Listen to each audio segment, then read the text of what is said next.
Terima kasih kerana memilih channel ini. Sebelum kita mulakan video ini, sila pertimbangkan untuk menekan butang like, share dan subscribe dan aktifkan butang lonceng anda agar anda sentiasa mendapat info-info percuma pada setiap hari dari channel kami. Dan tinggalkan komen anda kerana komen anda amatlah dihargai. Terima kasih.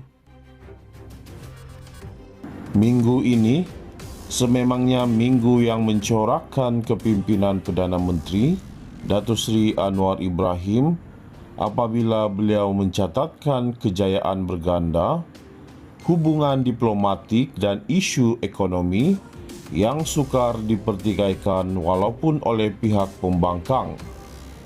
Anwar Ibrahim pasti berada dalam prestasi terbaik apabila berjaya menjadi orang tengah kepada persetujuan gencatan senjata antara Thailand dan Kemboja sekaligus melakar kejayaan diplomatik sebelum diteruskan dengan perbualan telefon antara beliau dengan Presiden Amerika Syarikat Donald Trump pada 6.50 pagi.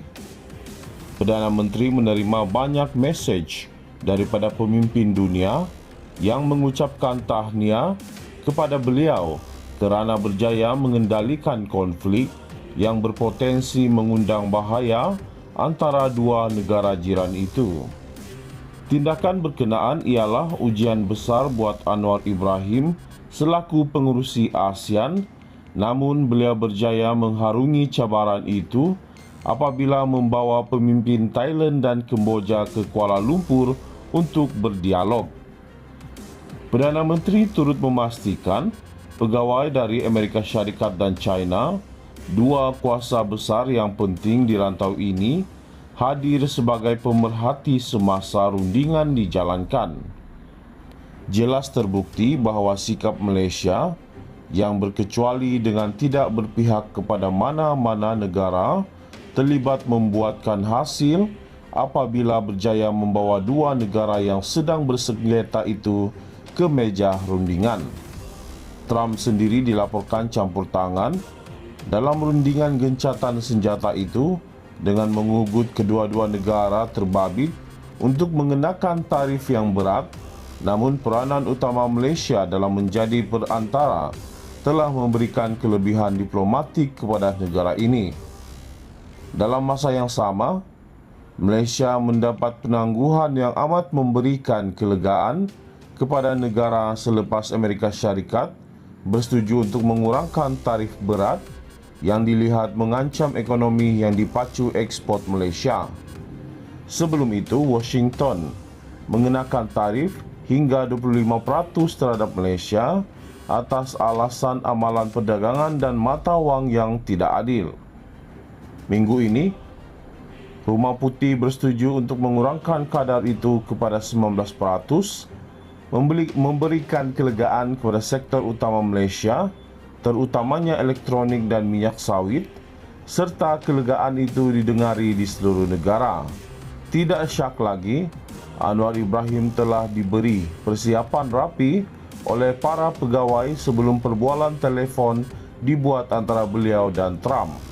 Namun, seperti yang diketahui banyak pemimpin dunia, berurusan dengan Trump juga boleh membawa kepada unsur ketidakpastian kerana beberapa sekutu Amerika Syarikat akhirnya dikenakan tarif yang tinggi.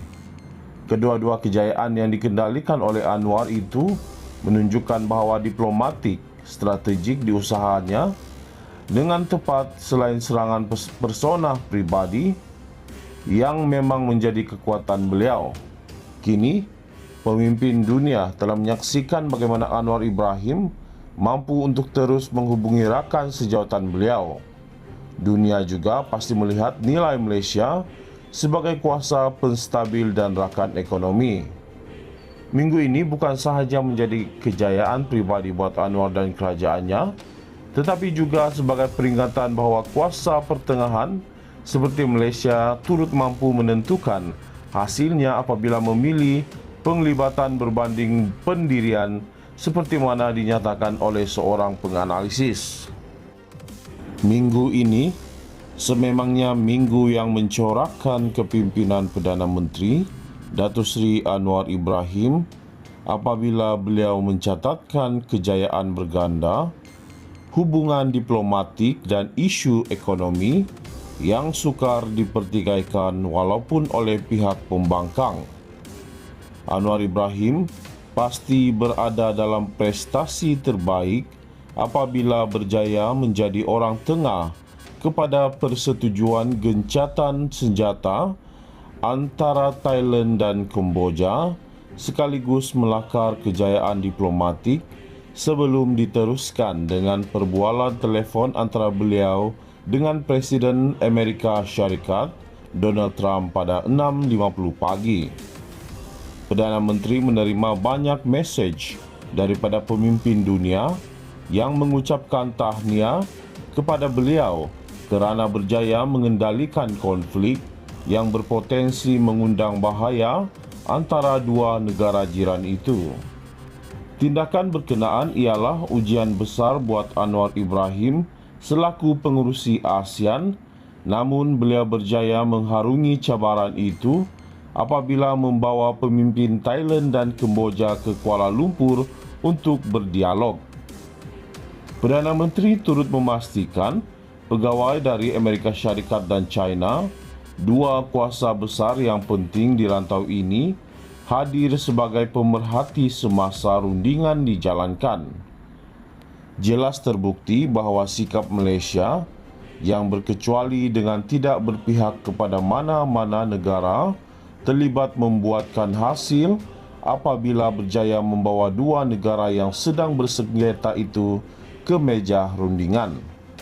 Trump sendiri dilaporkan campur tangan dalam rundingan gencatan senjata itu dengan mengugut kedua-dua negara terbabit untuk mengenakan tarif yang berat, namun peranan utama Malaysia dalam menjadi perantara telah memberikan kelebihan diplomatik kepada negara ini. Dalam masa yang sama, Malaysia mendapat penangguhan yang amat memberikan kelegaan kepada negara selepas Amerika Syarikat bersetuju untuk mengurangkan tarif berat yang dilihat mengancam ekonomi yang dipacu ekspor Malaysia. Sebelum itu, Washington mengenakan tarif hingga 25% terhadap Malaysia atas alasan amalan perdagangan dan mata wang yang tidak adil. Minggu ini, Rumah Putih bersetuju untuk mengurangkan kadar itu kepada 19%, memberikan kelegaan kepada sektor utama Malaysia, terutamanya elektronik dan minyak sawit, serta kelegaan itu didengari di seluruh negara.